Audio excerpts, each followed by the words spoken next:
back to another episode of Vermont's 100 Covered Bridges. Today I'm at the Moxley Covered Bridge, which is in Chelsea. So welcome to another couple of bridges I'm going to film out today. I'm actually going to film out 6, and these are all on the first branch of the White River. You may recall last week and the previous 2 weeks I was on the second branch of the White River. That was the other side of the Chelsea Mountain, and here we are. We're still in the Orange County, and you may notice I've got a new hat. I actually lost the cap that I was wearing on the last round. I have no idea where it is, but as it happens, my good friend Lawrence, or Loz Murphy in England, sent me this Covered Bridge bucket hat. Let me know what you think, and be gentle with me. So let's go and find out what we can discover about the Moxley Bridge. So, it doesn't take a genius to work out that it's the Moxley Bridge and built in 1883. And the height restriction is 10'6". So there's a few little things about this bridge, and we shall go out into it and find out. The bridge was built by Arthur Adams. Now, he built 3 of the 6 bridges on the first branch of the White River, and it's 56 feet long. So in terms of the truss, I've actually got in my notes it's a king and a queen. I've still yet to find a perfect queen, but we can see here the queen post truss, but it looks like there's sort of a king post in the middle, although this rod, steel rod in the middle, seems to be the king post. But yeah, it's my sort of first sight of a queen post, and looks like that's been hit recently. I mean, it looks a recent addition to the bridge when you compare it with the colour of the others, but it's also been hit as well, although how that can get hit, but not the previous one. So, oh wow, look at this. Good day.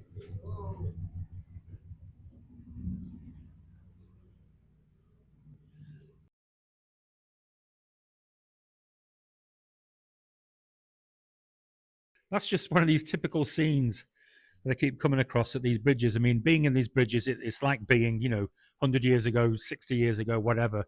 And then you see that car coming through and it just verifies this old-time Vermont. It's just a look back into the past. Let's see what we have on this side of the bridge. So we've got the sign there, not as clear and visible as the other one. And there's a bit of damage here. One of the panels is out. Could just do with let's need somebody with a ladder and a hammer and whack it back in. It's another sign confirming the height.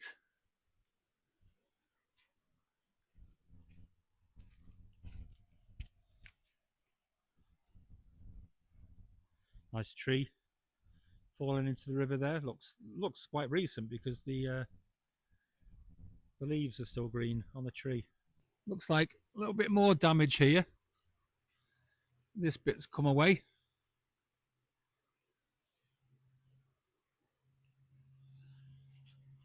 Compared to how it should be on this side.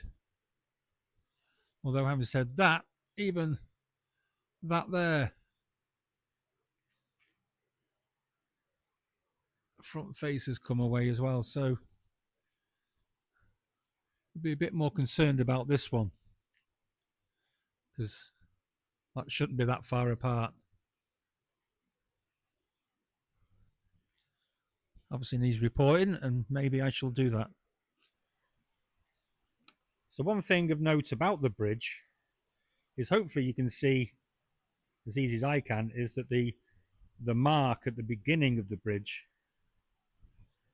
is not straight, because again it's skewed, which is very much like the Kidder Hill Bridge in Grafton that I explained there. And so the bridge is placed across the stream at a slant rather than a right angle, and the actual shape is a trapezoidal. So there you go. Today's word of today that I learned is trapezoidal, the shape of this bridge. One further note about this bridge is it's unusual in that the siding here is attached to the truss. Usually there's a gap between the truss and the sidings. And the reason that it's not ideal is because if water does get between the two, it's obviously going to cause rot, wear and tear, which we don't particularly want. So yeah, it's not common to see the siding attached directly to the truss. So this bridge, despite the little pieces of damage that I've already discovered, hasn't had too much done to it. And the simple reason for that is not a lot of heavy traffic goes over it. A lot of heavy traffic does cross the river at this point, but doesn't use the bridge. The sun's really out today. It's going to be a hot day. So, for the second time in this series, we've got a bridge that has a ford next to it. Fortunately, the first branch of the White River is quite shallow at this point. So, with the bridge right next to it, the large vehicles can use the ford. Large vehicles and four-wheel drive Jeeps. So you know what's coming next. One thing I like about this ford is, I'll show you on the other side, they've actually sort of guide you in using rocks to sort of form the beginning of the road. I'll just show you now.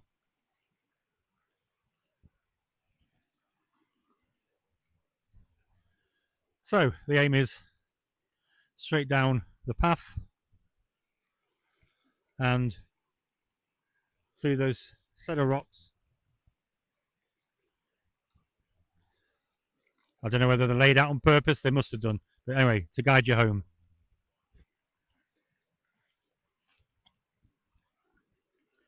A great view of the bridge. So, I'm going to take you across the river and then we'll go underneath the bridge.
So I'm up against the bridge right now, and for whatever reason I lost the sound, which I only knew after I'd been and gone. So I'm going to do a voiceover in the studio. You can see how the water is so clear and quite deep as well. It was shallow there where I'm stood, but yeah, it was great to see. What was good to see here was they could have concreted the whole thing over, but they didn't. They did it at the sides, around the top and bottom, and left the magnificent stonework still available for people to view.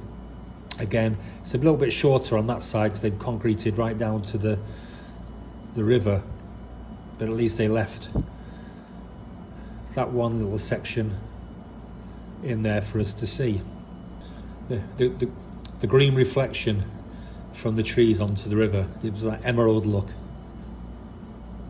as we look downstream, and clearly looks like the bridge has had a new underneath over the recent years.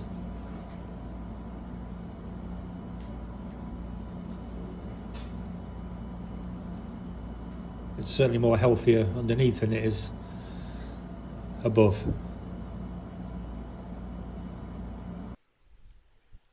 So I'm at the upstream side of the bridge, and I was in that corner there underneath the bridge, and once I sort of got halfway through under the bridge and became very deep, rocky, so I'm not going to go in there. I could have got in a bit further around there, but it meant going through all this long grass, and last couple of weeks I've had a couple of ticks, and if anybody's had a tick, then you'll know why I'm not going in that grass today or any day. But yeah, so this is the upstream view of the first branch of the White River.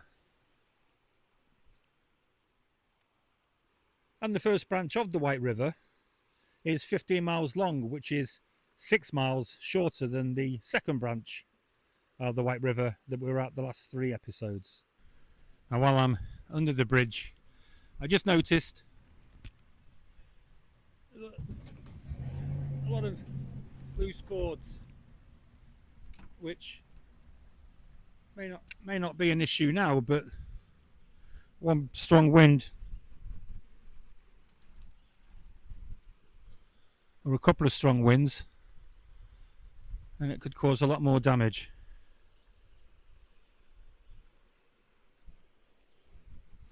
It's just a higher up view here of the fine masonry gone into making this abutment.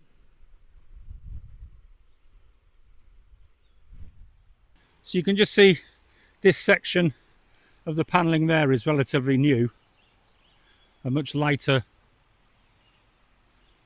shade than the other section.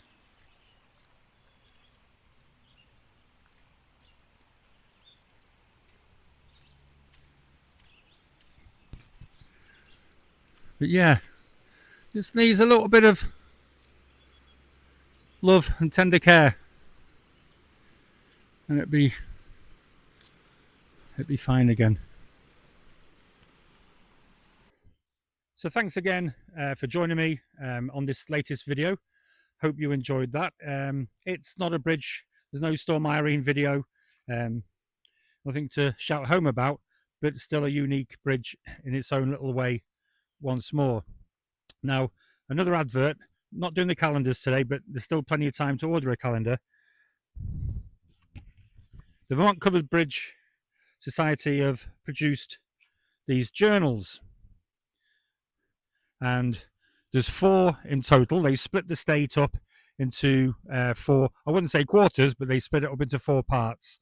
And obviously each section has bridges all within the same locality. And each bridge, again, it gives you directions on how to get there, a little fun fact and other interesting pieces you may need to know, and also has a page where you can draw the bridge, or you can make notes about your journey, put the date down, etc.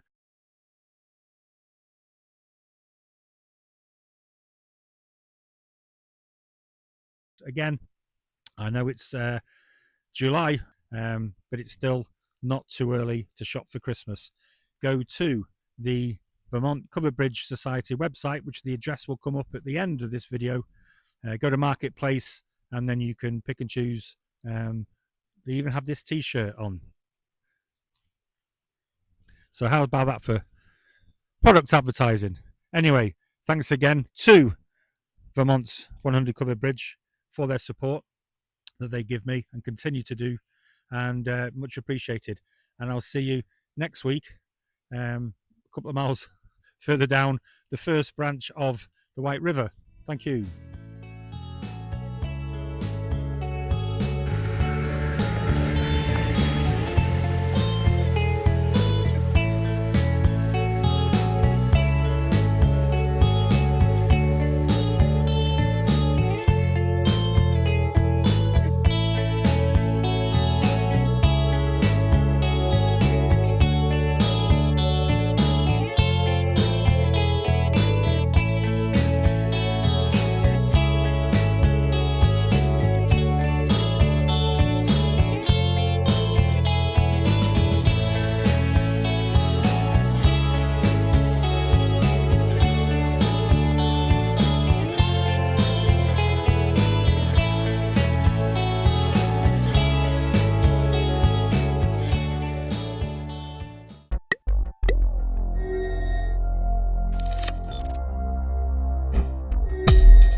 I'm just going to cut in on this video.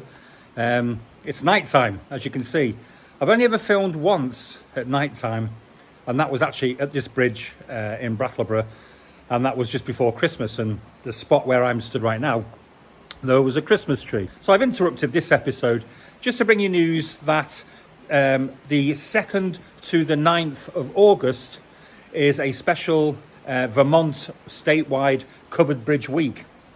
And I want to tell you about 10 different activities that are going to take place over the week, 9 of which have been organised by the Vermont Covered Bridge Society. And here they are. I'm hoping that you'll be able to come along and join in the fun that's going to be taking place at, say, venues across the state. So here is the full list of dates and venues where hopefully you can connect with the Vermont Covered Bridge Society and join us on the day. So on Saturday, August the 2nd in Montgomery, there is a Vermont Covered Bridge Society booth at the Montgomery Farmers Market, Pratt Hall on North Main Street. This is from 9:30 to 1 p.m. But at 11 a.m. there's a film, A Brief History of Montgomery's Covered Bridges, that was produced by the Montgomery Historical Society. On the same day in Pittsford, there is also another booth at the Pittsford Day 2025 at the recreational field, Recreational Area Road. This is from noon to 6 p.m. On Monday, August the 4th, it's Maple Monday, and you can visit one of 3 covered bridges and buy maple products. The Brown Covered Bridge in North Shrewsbury on Cold River Road, the Mount Orne Covered Bridge in Lunenburg, and the Bartonsville Covered Bridge in Rockingham. And this is from 3 to 6 p.m. and you'll get a free gift if you turn up.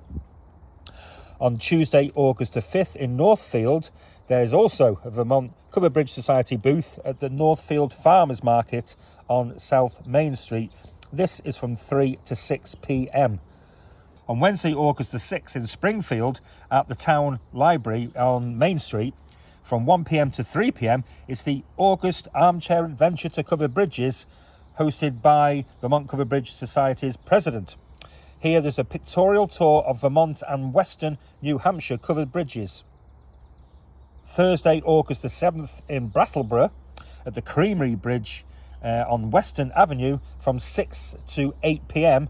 I will be hosting a film based on all the covered bridges in and around the Brattleboro area. So Bring your own chair, and the showing will actually be at the covered bridge itself.